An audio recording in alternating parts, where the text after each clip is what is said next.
Simplify the square root of 27 over 343. Take the square root of the numerator and denominator separately. In the numerator, 27 equals 9 times 3. The root of 9 is 3, so move it outside. In the denominator, 343 equals 49 times 7. The root of 49 is 7, so move it outside.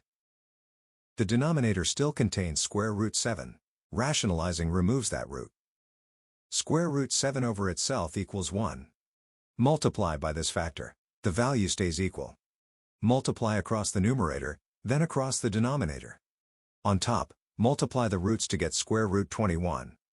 On the bottom, square root 7 times itself is 7. 7 times 7 is 49.